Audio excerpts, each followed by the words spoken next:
You're listening to a Frequency Podcast Network production. The Brock and Dalby Podcast. This is the Brock and Dalby Podcast. Welcome to Friday. My name is Brock. I'm Dalby. Every now and again, when you get a lot of text messages, you can find yourself accidentally replying to the wrong person. Correct? All the time. Do you want to tell the people what happened? I messed up.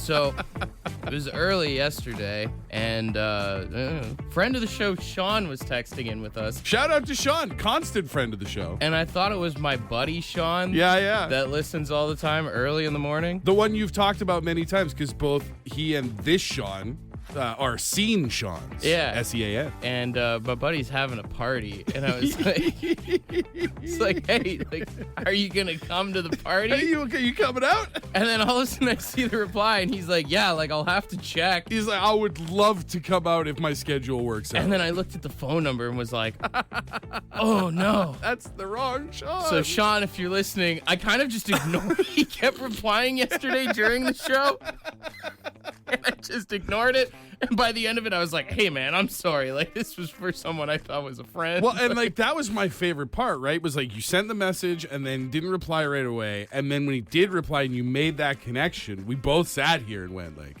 well, what do you do? Yeah. What's the protocol I here? appreciate Sean being a cool guy and being like, dude, I'm down to hang out. Right, yeah. I'm sure it would have been great to have him there, but it's also kind of imagine showing up to your buddy's party with just your old, high school friends and being like, by the way, this is Sean. Yeah. He listens to the show. We kind of know each other. Yeah. He calls, he texts in all the time. He seems like a cool guy. It's so tough when I should have just invited him, honestly. It could have been a cool moment. It might have been an amazing story. For all you know, the party would have been better or will be better if Sean had been there. Yeah. But it's one of those things where you just because it's so easy in our modern society.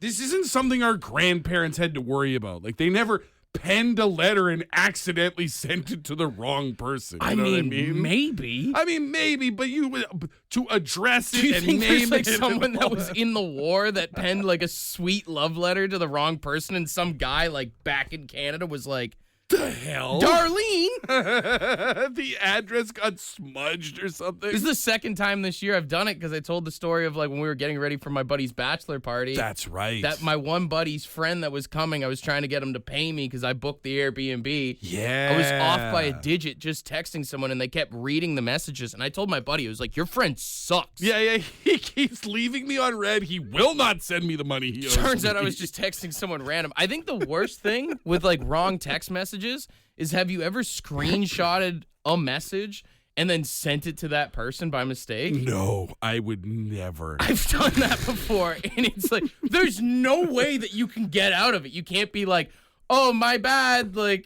Clearly I was going to talk some ish about you and send it to someone else. I think the only way you can get out of that is you have to come up with some sort of excuse of hey, are you seeing anything weird about this? I just sent you a screenshot. Do you also think you're being an a-hole right now? Just curious. That's just it. If you just send the screenshot, you might be able to talk your way out of it of I think I'm having some weird technical glitches with my phone. Are you seeing anything in this picture? If you include the caption of can you believe Gerald's being such a dink? then there's no walking that back. Gerald also listens to this, so now he's going to think I've been screenshotting our chat. Sorry, Gerald is just the friend you talk about the most, so when I'm referencing your friends, the cheating golfer comes to mind. I'm sorry, Gerald. Gerald, don't look into this too much, all right, buddy? I swear. This is the Brock and Dalby Podcast. All right, do you got a story for us about sending a wrong text message to someone? Okay, I was texting back and forth with my wife about what to have for supper on the barbecue, and we were arguing about whether or not hot dogs were actually real food. And As one would. Yes, and I got another text while we were texting from my office manager, and I kind of forgot about it. They went back to the conversation with the wife, texted her that you're the only furry animal I want to eat, and then hit send. And then went back to the message to the office manager and realized, oh crap! What did they say? What did they say? She unfortunately didn't say anything, which is the worst part. That's even I worse. spent like an hour trying to figure out how to delete messages, if they've been read yet, whatever. And so to this day, I don't know if I was able to delete it in time. If she ever There's saw it no or way what. you deleted it. Hang on. You're telling me that this is still, to this day, unresolved? It's never been addressed? I worked remotely, so I didn't run into her frequently, and I could never tell by the tone of her voice if I was a weirdo, if she was flattered or what. It was just, it's to this day unresolved. The next staff picnic is going to be wild. I will bring her a hot dog, yes. Man, sitting on a Zoom call must just be so uncomfortable. Just glaring across the screen at you. It's like, you know where you are on her laptop at all times. Buddy's not the only one that's happened to. There's a few No. people that have texted their boss about stuff like this, it looks like. That's the thing, man. If you are going to Oof. engage in an adult text conversation with somebody that you care about, you cannot do it simultaneously while handling work business. It's a bad idea. We've also got Justice on the line. Justice, you got a good wrong text message story, and it also involves work in some aspect, you were saying? Yeah, I got a text one day from a random number, and I was out with the boys, and essentially just said, "Hey, can you cover my shift?" I think it was on a Friday or something like that, because they had an exam. And I said, "Sure, why not?" Because, I'm with the boys. We're having fun. And I did don't this think turn out about it. not to be a coworker of yours? Oh, no, I didn't know this person at all. No, I just thought it'd be funny to say yes. So then 4 days rolled around, and I got a message, and it was quite hateful, and it was, "I got fired because of you. Why would you think it was this?" Oh, And no. I was just like, I'm not answering. So I just blocked the At number. this point, you got to go ghost. You can't, what are you going to say? Oh, sorry, brother. I was with the boys getting drunk. It sounded funny. Yeah, so I think he ended up missing his exam and got fired, essentially. So he got a double whammy that day. I'm hoping this guy is listening right now. He's like, that's the guy. Hey, well, sorry, dude, but not really. The Brock and Dalby Podcast. The Brock and Dalby Podcast. So Canadian basketball player, I always say his name wrong, Shea Gilgeous-Alexander. Did I get it right? I think you're in the ballpark. I don't really know either. Brother, just do yourself a favor and call him SGA. SGA, the guy what from the everybody else Oklahoma calls City Thunder. He's an NBA championship. He's from Hamilton, Ontario. And That's right. He had his day with the NBA championship, the Larry O'Brien Trophy yesterday, and really cool before the Hamilton Ticats game out at Tim Hortons Field there. They had him out with the trophy. They presented him the key to the city and everything like that. But apparently he is the second person in Hamilton history to get the key to the city. Okay. You will never believe who is the first person to get the key to the city. WWE superstar Ethan Page. You're not far off. No, really? It's not that guy. No. Stone Cold Steve Austin. Yeah. What? I made a joke because he's the only wrestler I know who's from Hamilton. My next guess was Rick the Temp. Beyond that, has Stone Cold Steve Austin been to Hamilton? Allegedly at least once. So as far as I could find, there's this Toronto Star article talking about it. Back in 1998, they had some pay-per-view at Cops Coliseum, the arena there. Okay. I actually do remember. It was like a Bad Blood or something like that. It was in taking your on house. Kane and The Undertaker in the main event, or Yeah. that sparks your memory. Oh my God. And there's no mention of why they really gave it to him. I think it was a publicity stunt during a press conference. But they gave Stone Cold Steve Austin. He was the first person in Hamilton history to ever get it. That's so fascinating. Do you think that he has it prominently displayed No. anywhere? Like you go into his house and it's the Smoking Skull World Heavyweight Championship that he carried, and probably something autographed by Mike Tyson, and all these collectibles and memorabilia pieces. Do you think that over the mantle at the Smoking Skull Ranch is the key to Hamilton? Brother, I don't think anyone even drives through Hamilton and stops.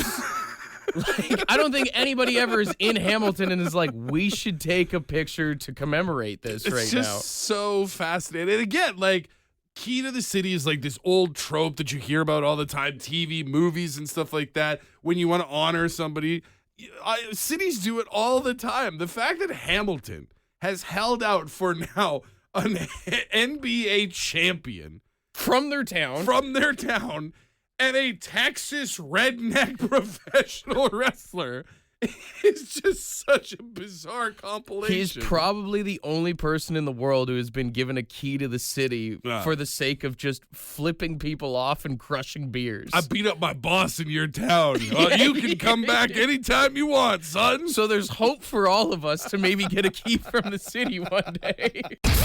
This is the Brock and Delby podcast. We got this message on the bad line of a dude who's kind of in a weird situation with his friend. Listen to this. I recently discovered that a good buddy of mine's sister, well, she's got an OnlyFans account. Not going to say how I figured that one out, but I've been wondering, like, should I tell the guy about it? I mean, do you think he'd even want to know? I don't know. Kind of feel weird. Like, is he going to be mad at me if I tell him about it? It's all I can think about when I hang out with the guy lately, which is weird. But anyways, all right, cheers, boys.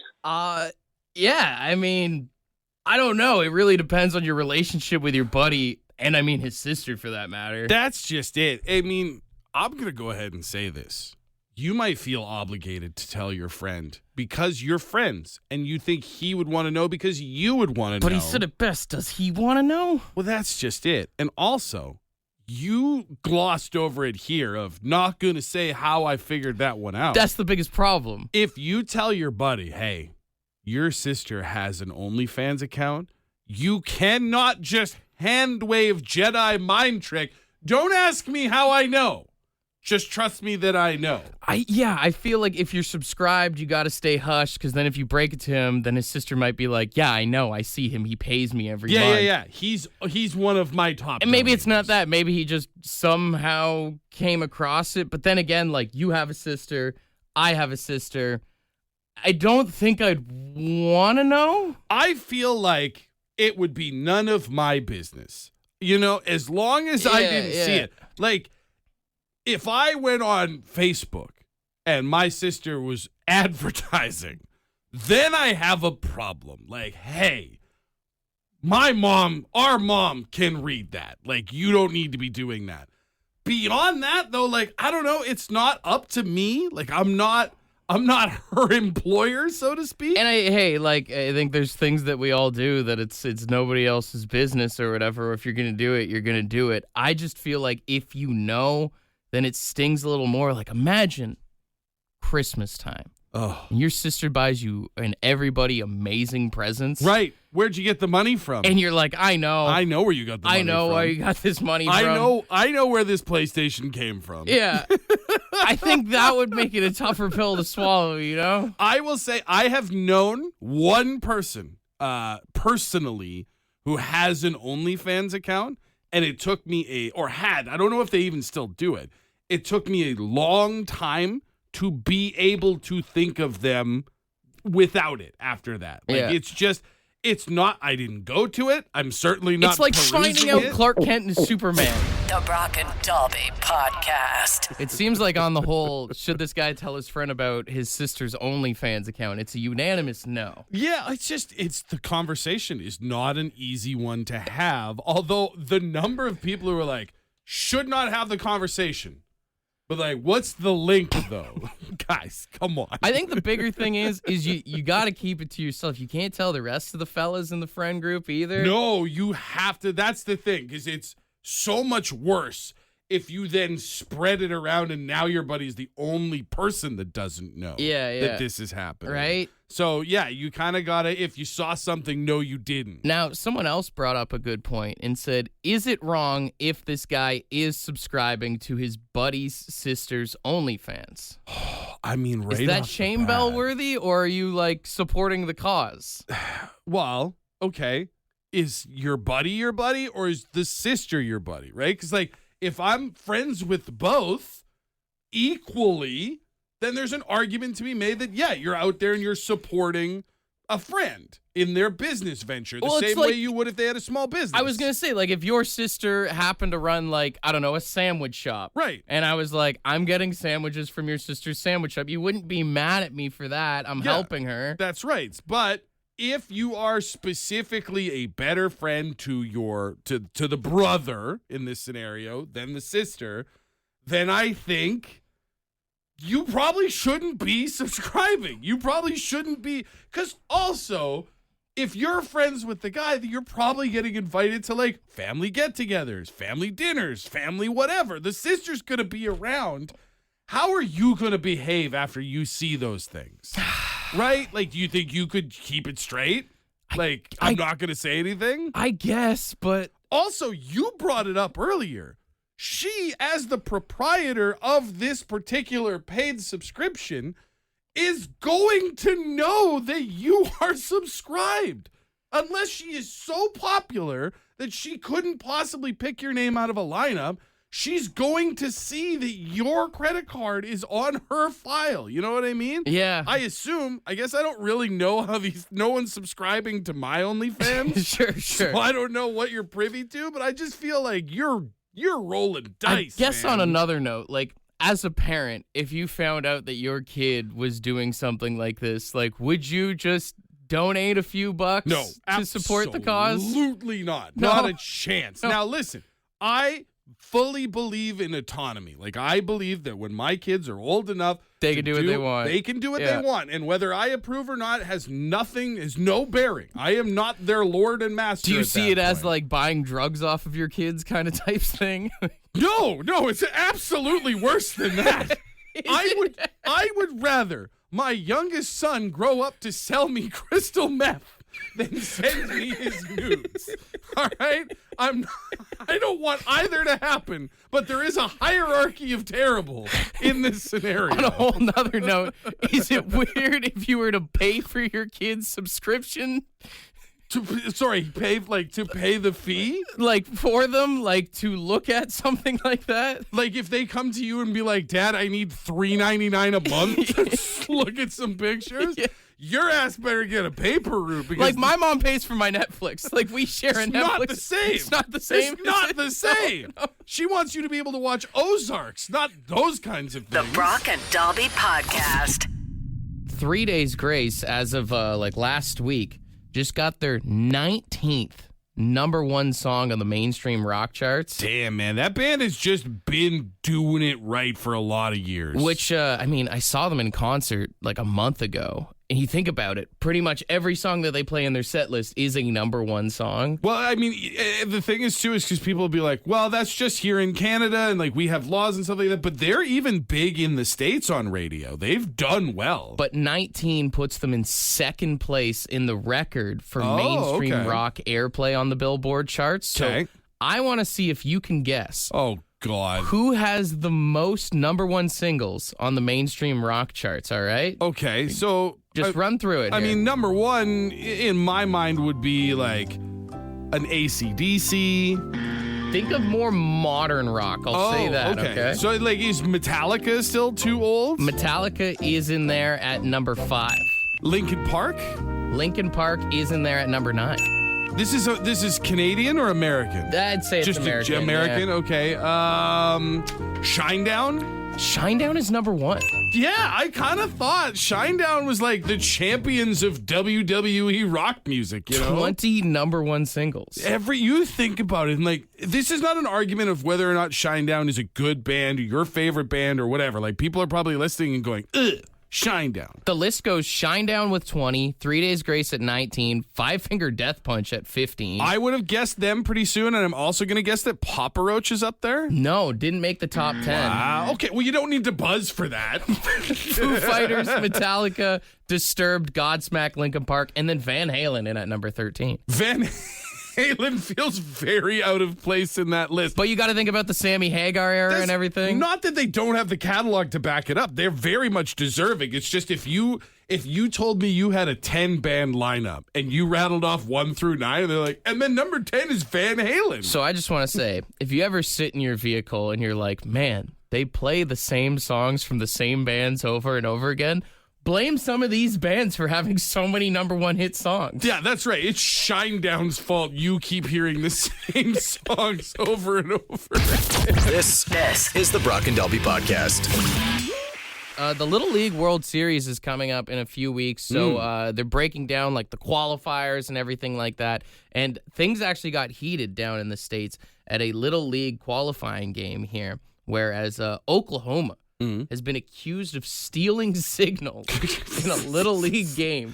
Damn, taken after the Houston Astros. So the kids would be on second base, letting the kid know at bat what the next pitch was going to be. Okay. They got a warning. Then the second time, they got another warning. And parents started chirping the kids. Okay. Now, let's not taunt a 12-year-old at second base. Oh, crowd. stop it. Folks, it's a good time to remind everyone of sportsmanship. Yeah, thank you, PA announcer. Shut up. First of all, if we're going to talk about sportsmanship, the kid on second base is stealing signs. Sure. Which is against the rules in Little League Baseball. Sure. So the sportsmanship thing is out the window. But it is funny to just yell at a 12-year-old kid. They weren't yelling at him. They were chanting at him. It's funny because after the PA announcer makes the announcement, like the parents from Oklahoma are like, thank you, like their team isn't cheating. That's just it. Everybody kind of sucks here, but at least the people chanting "you can't do that" are funny. Let's let them have their moment. It is, yeah, it's a weird twist of irony of being like, hey, let's show some sportsmanship. Like, hey, don't make fun of this kid or anything. But it's like, you kind of got to teach him a lesson at some point, right? Well, that's just it. At some point, because I'm just looking at this story now, and like the manager got ejected and then let back into the game. Like they suffered no consequences. They went on to win. And one of the kids that was stealing signals ended up hitting a grand slam to like win the game. So like, oh my God, his poor feelings might have been hurt. They cheated and won. Life lesson. It's okay to cheat sometimes. If you ain't cheating, you ain't trying. Eddie Guerrero said it best. The Brock and Dalby Podcast. What the hell did you just... What the is that song? What did he...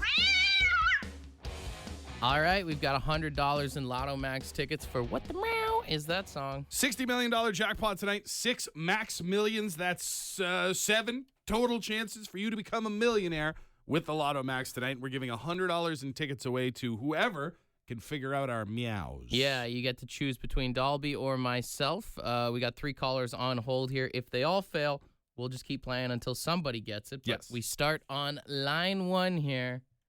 Hey, good morning. Who's this? It's Mike. Mike, Brock or Dalby for the meow? What do you want? We'll go with Brock. All right, you ready? Yeah. Meow, meow, meow, meow. Meow, meow, meow, meow. Meow? Oh. You got me there, boys. I got no idea. Mike, you have no idea how perfect and easy that was. Cheers, buddy. All right, we go to line 2. I get why he wouldn't get it, but that was so good, dude. Hey, good morning. Who's this? Steve. Steve, Brock or Dalby for the meow? Let's go Brock. Let's hear his rendition here. You know that was Brock that went first, right? Oh, let's go Dalby then. Okay, let's hear it up. Meow, Hey, meow, meow, meow, meow, meow. Meow, meow, meow, meow, meow, meow, meow. Meow, meow, meow. Meow, meow, meow, meow. Meow. Do you know what that is? Man, you got me stumped too. Go to number 3. Good luck. Cheers. All right, let's get to go. Let's only do this. Okay? Yeah. Hey, good morning. Who's this? Hey guys, Chris. Chris, Brock or Dalby for the meow? We'll go with you, man. All right. Meow, meow, meow, meow, meow, meow, meow, meow. What? I got